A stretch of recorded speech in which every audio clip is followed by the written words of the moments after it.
everyone. Welcome to the Ashley Barlow Company podcast. I'm Ashley Barlow, your host.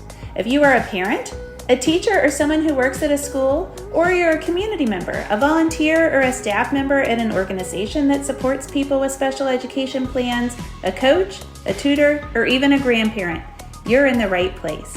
Sit back with an ice cold glass of lemonade, put on your walking shoes and grab some headphones, roll down the windows and cruise. Ready, set, go. Educate, advocate, collaborate. Hi, thank you for tuning in today. We're going to talk about basic advocacy tips today. Basic advocacy tips for supporting your child in special education. I'm going to come to you with 5 basic tips that I think that you can apply in your day-to-day life to make your special education advocacy a little bit more effective and hopefully a little bit easier. The first tip that I'd like to share with you is to be involved. Now, don't only be involved in your child's IEP team, but also be involved in your child's day-to-day education. So why do we need to be involved? Well, first of all, I think that the federal government intended for us as parents to be involved in our child's education. In fact, a few years ago, I went back and I did a scan of the law, of the federal law, IDEA, the Individuals with Disabilities in Education Act. And what I found is that the word parent is mentioned over 450 times in the law. What does that tell us? That tells me that the federal government intended for the parents to have a spot at the table and for the parents to really get to meaningfully participate in meetings. We are the experts on our children. The schools don't know. They know the teaching strategies, the pedagogical strategies, the history of special education. They know how to implement specially designed instruction and how to modify lessons and how to support the special area teachers in helping our children access education. But they don't know whether our children play basketball or like applesauce or get along with their cousins. And those things can all be very, very important to help them kind of figure out the puzzle of the child and ultimately to educate the child. So it's extremely important that we as parents stay involved. Now, what does it mean to be involved at school? I think a big thing to being involved at school is to be there. Now, sometimes we can't be there because we have younger children or because we have work obligations or anything else. And I think that's okay. One of the advantages to being at school is knowing the people at school. And you can meet the people at school and develop relationships with people at school by not necessarily being there, but by pseudo being there. So one example of that would be to call the librarian and say, hey, do you need any help? I see that on the insides of the covers of all of the books, you have the accelerated reader points written. And I also see that you put that book tape on the spine. Surely that takes a lot of time. Could I take 20 books home every night? And could I help you with that? And then as you're communicating with the librarian, you'll develop a relationship with the librarian. You could volunteer at night.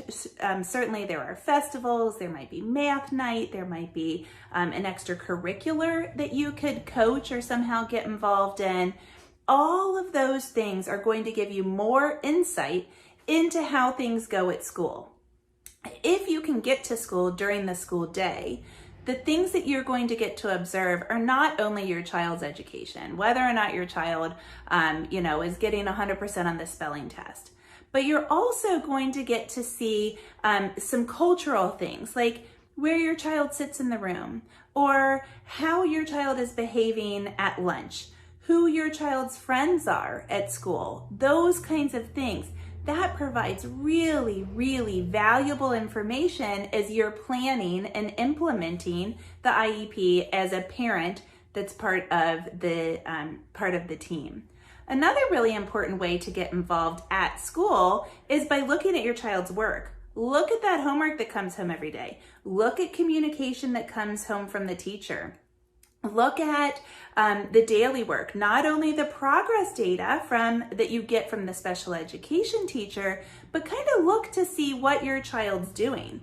If your child has a more moderate or significant disability, you might think that the school isn't giving your child enough work, or you might think that the work is too hard and that it's not being modified appropriately. If your child has a specific learning disability and maybe there's too much print on the page, then you can say, well, gosh, how did you do on that test if the page was so busy? Things like that. It's really important to look at the homework, to look at the schoolwork that comes home, to see how you can weigh in on that as a team member. And ultimately, you might not do anything with the information, but it's good to be informed. Another thing that is extremely important, and probably the most important, is to really dig into the IEP itself, to dig into the goals and to dig into the progress. Now, I actually recommend that parents progress monitor themselves. We will do another podcast on progress monitoring, how to set up the progress monitoring charts at home, how to actually keep the data, how to work with your child on your child's goals, what that looks like. Maybe we'll even do one on behavior, like how to get your child to actually work for you, which is different than getting your child to work at home. But for purposes of today's podcast, I'll just say that I think it's really important that you work with your child on your child's specific IEP goals at home. And then that you also look at the progress data that comes home from school. And if it's not coming home from school, well, then there's an opportunity for you to communicate to your child's IEP team, which becomes extremely important. So I think, part of being involved in your child's education is knowing where they are on their goals and in their related services. So that's being involved at school. What about being involved in your child's IEP team? I want for you to hear this very specifically. You are an equal partner in your child's IEP team. You should be meaningfully participating in IEP meetings. Now, what's that look like? For some of you, it might just be weighing in on what your child does at home, what your child's interests are, what your goals are for your child's future, what your child's goals are, behaviors that you see at school, concerns that you have about school. Those kinds of things are extremely, extremely important. I oftentimes go into IEP meetings for parents when I'm coming as a special education attorney. And I spend a lot of time in the meeting basically provoking empathy, saying to schools, maybe it's a school refusal issue, and I have to really explain the child's disability and really explain the why behind the child's school refusal. Say, this is why the child doesn't want to come to school. The child is so fatigued. Or explain the frustration that a child has average reading comprehension, but still feels like he or she cannot read, and explain the psychology behind that so that the schools really understand who the child is, because children, they're good fakers. They can fake anything. And sometimes they come home and they're saying things to their parents that are so, so different than the way that they're acting at school. And then they aren't getting the whole value out of their special education services. So it's very important that you just come and you be the advocate for your child. But there are a lot of other ways to be involved as a team member. You might have information from other professionals. You might have information from outside professionals like occupational therapists, physical therapists, O&M providers, those sorts of people. And it's important that you provide that information to the team members that are at the school so that you're communicating. Also, I want for you to actively participate in IEP meetings. That means asking questions. That means disagreeing sometimes.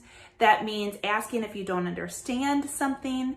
That means inserting your own experiences about what's happening at home or things that you've observed at school because you've been there, those sorts of things. It's very, very important that you weigh in on the document and on the special education itself. So that's number one, be involved. Not only as an IEP team member, but also by being at school and getting involved in the day-to-day education. Okay, moving on to number two. Number 2 is having a basic understanding of special education law. Now that's super overwhelming. Super overwhelming. I mean, there's volumes and volumes and volumes of laws. And then not only is there the federal law, but there's state laws and there's regulations. And I don't want to even say anything else because I'm probably intimidating you just by talking about it. And I think we all, as special education parents, feel overwhelmed. We feel like we don't know. And that is not a good way to feel. It is not a good way to feel like you don't understand something and like you just don't know it, because we're adults and we're used to knowing things. And I want for you to know that that is extremely normal. And as a result of that feeling, people get extremely frustrated. And that is also very normal. And we don't get anywhere when we're living in a sense of frustration. So the tip of knowing the law is really because I want for you to have a framework from which you can develop your advocacy. We can't do it without a framework. So let me give you a little real life example that's outside of special education. So I love to swim. I love to dive. I used to be a diver and a swimmer. And so we're going to talk about a diving competition. So the first diver goes off the board and he does a can opener with a really messy approach. That's the 1, 2, 3 hop thing that you do on the board. Really messy, doesn't look like a pro at all. Looks like a beach bum, and flings himself off the board, has this ginormous splash, gets the lifeguard wet, and it's just messy and ugly. And then the next person goes off and they look like Greg Louganis. This beautiful approach, very graceful, a pleasant smile, hair looks nice. And let's say maybe they do 2.5 flips in a beautiful pike position with pointed toes, and they go straight into the water with very little splash. And it's just a lovely dive. It looks like ballet in the air. Well, who did the better dive? We don't know because we don't know the rubric. If we're having a splash competition, the first person won. But if what we're grading the person on is their gracefulness or the aesthetic of traditional diving, like Olympic diving, then obviously the second diver won. We don't know the framework. It depends on the rubric. And when we use a law, we are using a rubric. I always tell my clients that I am advising them under the shadow of the law. Now, what does that mean? I think most laws very few laws are very black and white. If they were, attorneys wouldn't have jobs. So most laws land someplace in a framework, right? Like, if another non-special education matter, let's talk about child support, for example. So child support is math. But at the very beginning of child support, in every state, we have to decide what the mom's income is and what the dad's income is. And that can be a little wishy-washy. There can be bonuses, there can be somebody that's unemployed or underemployed or whatever. And so if somebody goes to an attorney for child support, they're probably going to say, well, if they do your income at this number, it's going to be here. And if they do your income at this number, it's going to be here. So I think it's probably reasonable to say that the child support number, once all that math is done, is going to end up at this specific place. So there's kind of this shadow that the law casts where we look at what's reasonable between these two parameters. Even something as very specific as child support, which is math. So when we look at the shadow of the law, we kind of have to know that legal framework. We have to know where we're trying to plug in, because if we try to fit within those boundaries of reason, we're going to have more effective advocacy. We know what's expected. We know what's mandatory. We know what is required. And that helps us to kind of plug in our child's story. I'll tell you one tip, and this is a huge tip that you learn your first week of law school, and I always give it to parents when they are advocating for their child in special education. In law school, if you're writing an essay, you IRAC your essay. IRAC. You state the issue, the rule, the application of the rule, and the conclusion. IRAC. You IRAC it. What's the issue? The issue might be, does this child qualify for special education services as a child with a specific learning disability? Maybe it's dyslexia. Is the child going to get an IEP for dyslexia? That's the issue. The rule. Well, we would talk about the eligibility rule. This is when you have to know the law. How do you become eligible for special education for dyslexia in the state of Maryland, let's say? Then we have to look at the rule. We have to familiarize ourselves with the rule in order to then get to the part where you're the expert, the application. Because you've taken the child to get the evaluation. The kindergarten teacher told you that they suspected a reading situation, or a tutor or somebody else, and so you had your child evaluated. You have that A, that application. You know the child. You know how dyslexia is affecting your child. You know your child's behaviors. You know what the pediatrician has said. You know what your babysitters have said. You know what neighborhood parents have observed. You know your child. So you get to plug in the A, but you can't do that without the rule because you don't know what you're talking to. And then the conclusion, obviously, is where we get to say, and therefore, we suggest that the child qualifies for a specific learning disability or whatever we're asking for. IRAC.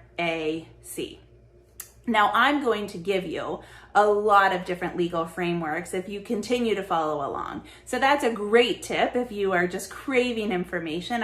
I'm happy to provide it to you. That is one of my goals, certainly. There are also great websites out there. I'll put one website in the show notes. It's rightslaw.com. Pete Wright is an attorney that's tried a case in front of the United States Supreme Court, and he has a voluminous website with a great search box with lots of information, and that would be a really good place to start looking for information as well. Okay, so we've gotten through 2 tips. The third tip is to keep really good records. Now, if you are a school supply geek like me, you just got really excited. I have a color-coded series of binders with these color-coded paper clips. I'll do a whole podcast on how I recommend that you keep records. But I love school supplies. And so I have color-coded stuff. It's got tabs. It's written in different markers. If I lose one of the markers from my IEP binders, I get very upset because then I've got to go just and find the exact same marker.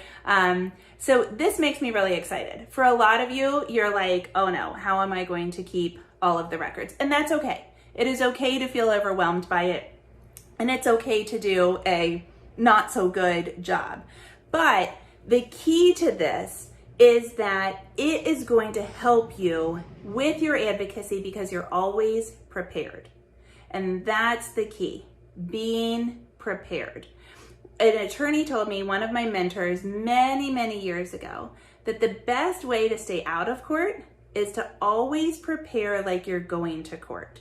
You know, attorneys will always say, document, document, document, keep your documents. And I'm not good at it in any other facet of life. I don't know where copies of bills are and that sort of thing, but I am very good at it in special education because I know how important it is in special education.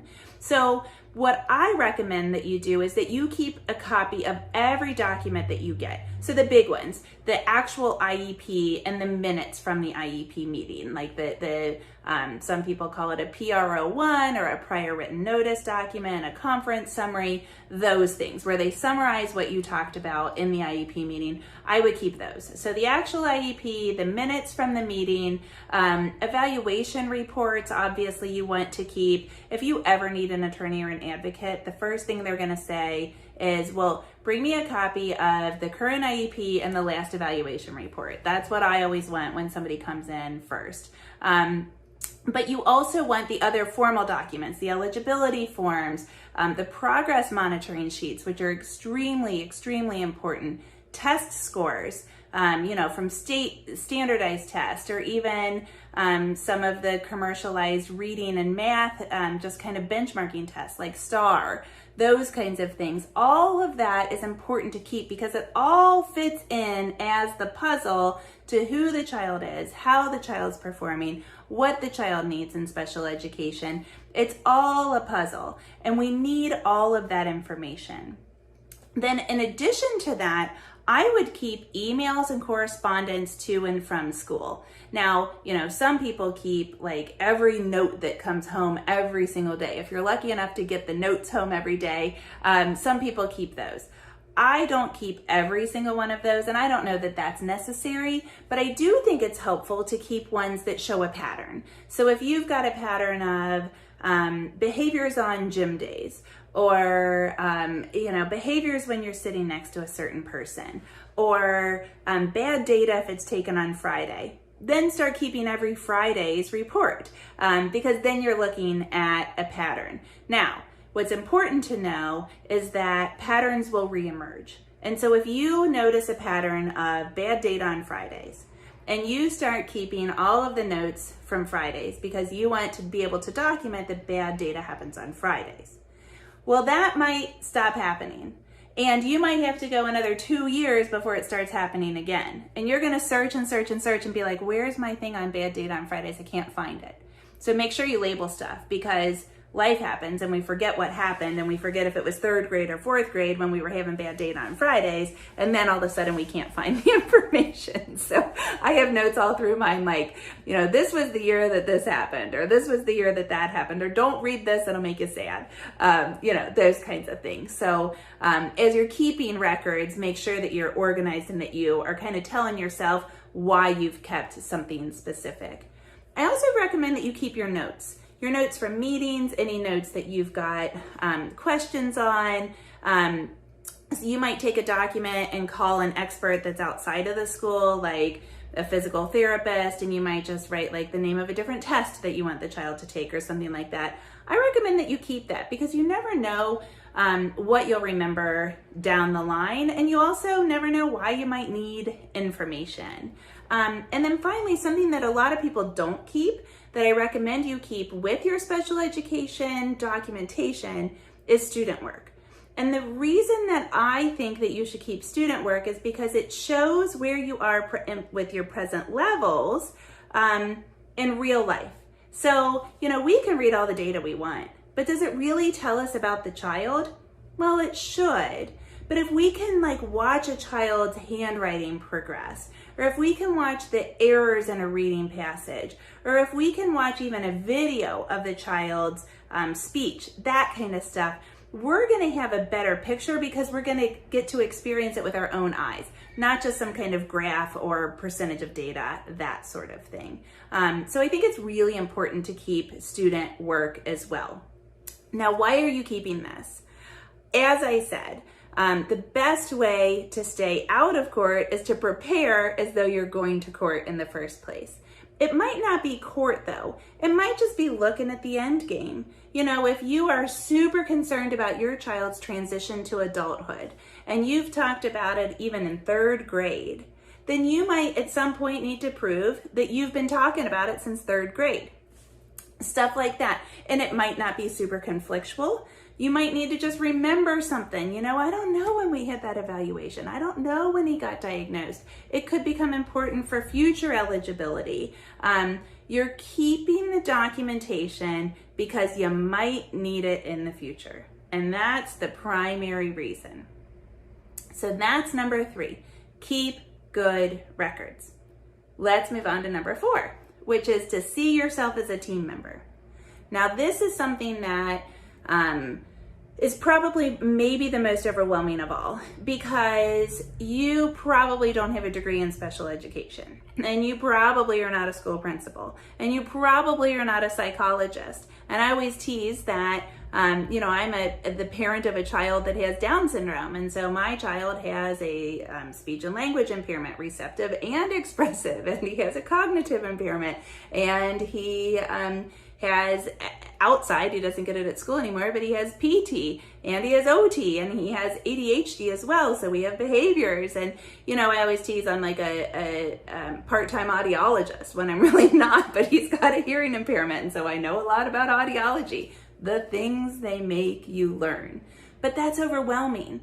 And if we try to learn it all at one time, oh man, do we get overwhelmed. Because for a lot of us, we're managing medical stuff, social stuff, behavioral stuff, therapeutic stuff, and then school. And school hits like a bomb. And for whatever reason, sometimes it feels conflictual and it feels like there's this lack of trust, and it makes you kind of mad.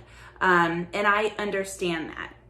And so sometimes it's hard to see yourself as a team member, but you've got to remember that the federal government said we're team members, and that's a really, really good thing. And so it's kind of like when I read in a golf book that the secret to golf, the secret to golf is confidence. And the secret to feeling confident in golf is to dress the part. And I was like, oh, okay, well, I can go and get myself a golf outfit. Yeah, I like it. So dress the part in special education. Dress the part. Get yourself enough knowledge so that you can feel confident enough to be the part of the team. And I'm going to tell you the secret. You already are an expert. You're an expert on your child. You know your child. And the purpose of the law is to prepare your child for future learning in adult life. And so you've got that totally handled because you know your child. And if you go in just with that baseline kind of feeling in your gut, that baseline confidence, you're already going to be set out for success. But in addition to that, what are some other tips that you can use to see yourself as a team member? First tip, collaborate. You have to collaborate. And what's collaborate mean? You've got to work together. Now, that does not mean that you're avoiding conflict. That's not collaborate at all. If we were avoiding conflict, we would just put somebody in charge and say, okay, what are we going to do? The reason why we have teams, the reasons why we work in groups is because we come in with a bunch of different ideas. And some ideas we think are good, some ideas we think are bad. Sometimes two people like something and two people don't. And, we've got to work through it. But at the end, we work through the stuff. And as we work through the stuff, we come up with a really great plan. So we have to collaborate. Another thing is that we have to offer to help. So teachers and school staff are exhausted. And we are sending them our kids. And what we can't do is we can't send them our kids and be like, all right, figure them out. Good luck. See you later. Bye. Because we're the part of a team. And as a team, we have to support the child. Ultimately, together, we're supporting the child. The child's at the center of this. And so if we want the child to succeed, sometimes we have to help. So we might say, well, how can I reinforce that goal at home? How can I work on that goal at home? What could I send in from home, send into school that would help? Do I need to send in some kind of motivator? How could I support my child at home emotionally so that my child can access the school better? What do I need to say to my child about school refusal? How can I help you to help my child? How can I fill in a puzzle piece? How can I get continuity? All of those things are really, really important. We're a part of a team, and we want to get the information to the school. We want to build the child up so that the child has a consistent environment between school and between home. And we have to help the school team if we expect the school team to help us in helping the child. Because again, the whole secret is keeping the child at the center. A huge piece of feeling empowered. If you're going to be on a team, you have to feel empowered to be on the team. A huge piece to that is balancing the information, right? Teachers have gone to school for special education, so they get to put, a weight in going to school for education. They have done this for so many years, so they've got experience. They have had a lot of other kids with your child's profile, probably, and so they get that kind of extra experience notch. And before you know it, you feel like they know so much and they've got this weight of information on them. And you're up here in the clouds like, I have no idea. All I know is my kid. And that feels really hard. And so the secret to fixing that is to ask questions. If you don't understand something, they still use acronyms that I don't know because they've learned something new or because, something has a different word, an old word, a new word. I don't know what it is, but I'm like, what does that stand for? I don't know what you're talking about. You have to ask. Simply ask. Can you explain that again? Or I know you've explained that before. Can you do it again for me? I'm sorry.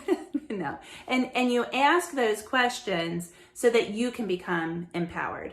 Once you're empowered, then you can collaborate. Then you can go seek out additional information for yourself. This one doesn't really kind of fit into any category, but I'm going to say it today because I think it's really important. And it's a big advocacy tip. And that is, problems are going to happen. They're going to happen and it's okay. Sometimes in a disagreement, you think you're at impasse. You think you can't get anywhere. You think that you have a hard no or the school has a hard no and it's just not going to work out. And you might have to go to due process. You might have to schedule a mediation. You might be looking at court of some case, some fashion. And that feels really hard. Or you might be frustrated with something that the IEP team says, that's not an IEP decision and we can't talk about that here. This is like this rosy team, but unfortunately you have to go to that part of the district and you might not have a great result in the other part of the district. And if that happens, it's okay. It is absolutely okay. And I would venture to say in my office, I always say no doesn't mean no. It just means either give me some time or let me think about that creatively. I think we can work through it because that's the way that I work. But if you have an impasse or if you have a complaint, stay off of social media. Because when you get on social media, you make it 10 times worse. Because what happens on social media is people pile on. They all say, oh boy, I have that at my district. Or, oh boy, I know that because I had that same 5th grade teacher too. And all of a sudden it all kind of piles on. And guess who sees that? The school. Of course the school sees that because you're friends with other people that go to the school and the superintendent sees it and everybody sees it. And how does that impact the team? The team that you're on, your team, negatively. So if you can stay off of social media, don't complain about it. Not the subtle stuff, not the overt stuff. Stay off of social media if you can. A kind of partner to that piece of suggestion or to that piece of advice is emails. So in today's day and age, we send emails like, brrr, somebody writes you something, you don't like it, brrr, send. And then you fire something off and it's fired off and the next morning you wake up and you think, I probably could have said that differently. And if you probably could have said it differently, you maybe should have waited 24 hours. So I always tell my clients to pretend like an email came on the Pony Express. Pretend like some guy came on a horse and knocked on your door and opened a scroll and said, hear ye, here is a message from somebody with whom you disagree. And you read it from the scroll and you think, okay, I've got it. Now, if your message came on a scroll, you couldn't have said to the horseman, hey, wait there for 45 minutes. I've got to go get another scroll and my fountain pen and my ink blotter and my wax stamp. And I can't sit there and dip into the ink and write and dip into the ink and write. I'm not going to send a letter like that. Kind of pretend like it was back in those times. And like, you can't have the horseman wait to carry the email back in cyberspace. Give yourself, I don't know, an hour, a day. I like 24 hours. Give yourself some time. It might be super helpful and actually super healing to write that email really quickly, but I always recommend send it to yourself, send it to your spouse, send it to your parents.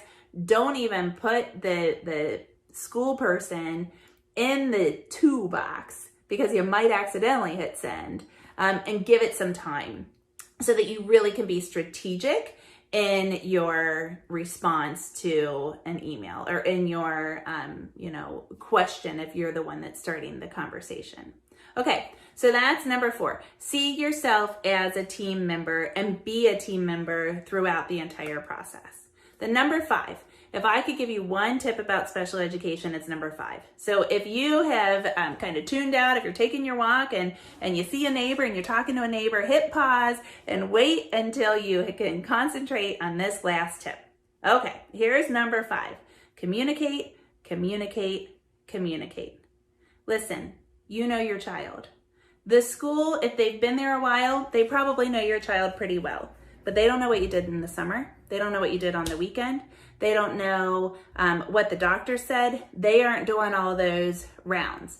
And similarly, you don't know how they did on the math test. You don't know how they did on the spelling test. You don't know who they sat by at lunch. And if you expect that kind of communication, you should fill in the puzzle from your perspective as well. So, some really easy communication tips. One is an All About Me book. I like to give one at the beginning of the year to anybody that's going to touch my kid. Special education, general education, special area teachers, instructional assistants, the principal, the counselor, anybody that is going to interact with my child, I do an All About Me book. I do actually have a freebie on my website, and if you're listening to this a long time from 2020, it might not still be on my website. You can contact me and I'll send you an example of an All About Me book. What are All About Me books? They just kind of give like the background information to the child, disability, what the child's working on for that year, some information about the child's support team, that kind of stuff. That's really important information to go to the school team. So consider sending an All About Me book to everybody. I also recommend that you ask the teacher to put it in their sub-plan so that if there's a substitute teacher, they've got the information about the All About Me book as well. Next, I also recommend a back to school email. Now these, in elementary school are accompanied by this All About Me book, or, even for high schoolers and middle schoolers, sometimes they're accompanied in the same email as the All About Me book, but you might just have like specific little things that you want to tell them about. So like a new behavior that's come up, or if you work with your child on their goals, maybe just the progress on their goals. Or, hey, I forgot to tell you that the peer tutor was a great babysitter this summer, and they've got this great relationship now. And so, you might want to pair them together, that kind of thing. If your child's in middle school and high school and on an IEP, even if your child is verbal and a great self-advocate, even if your child's disability is dyslexia and it is limited to reading difficulties, I recommend that every single year, including senior year, you send a message to all 6 or 7 or 8 teachers that the child has saying, my child has dyslexia and this is how dyslexia affects my child. And it could be that basic, but at least you've given them that one puzzle piece. And in addition to that, they know that you are empowered enough as a team member to weigh in and to start the conversation. Maybe they'll send communication back to you as well. So that's a big tip that I recommend. I also recommend sending, I call them Sunday emails, and I send a Sunday email almost every single Sunday. I actually have a calendar reminder to do it. So my Jack is verbal now, he's in the 4th grade, but he might not go to school and say, we got a dog over the weekend, or yeah, I've eaten at such and such restaurant. I went there with my cousins last weekend. He might not say those things. He might not say his cousins' names, but if they're reading a story and the story's character has the same name as a cousin, he might say, oh, Carter. And the teachers are going to be like, Carter, why are you screaming out Carter? But if they know, oh, we went to dinner with Carter on Saturday, then they're going to say, oh yeah, Jack, that's right. You have a cousin named Carter. You made a connection in the story. Good job. And then they can reinforce the lesson that he's having. So those kind of communications are really important. They show some of the things that you do. They show the child's interest. They show any medical concerns. Sometimes it's just like a paragraph on this is what we did this weekend. But in addition to showing that content, it also keeps the communication alive, particularly if you're expecting communication back from school. You're setting a good example and you're setting the tone for future communication. I like to send 3 or 4 pictures with mine. I think it helps to kind of show the whole picture. In addition to that, other things that you want to communicate, for just kind of general purposes, any new diagnoses, changes in medication, stresses at home, lack of sleep, marriage troubles, that kind of stuff. Grandma, grandpa moved in. You definitely want to communicate those things. And then anytime you have any other information about your child from another professional, like another therapist or a doctor or something like that, you want to communicate again so that the school team has the entire picture of the child and we're kind of filling in all the pieces of the child. So let's review our 5 things. Be involved in not only IEP meetings, but also your child's actual education. Have a basic understanding of the law. Keep good records. See yourself as a team member. And communicate, communicate, communicate. If you follow those strategies, you will be a very effective advocate for your child that gets special education services.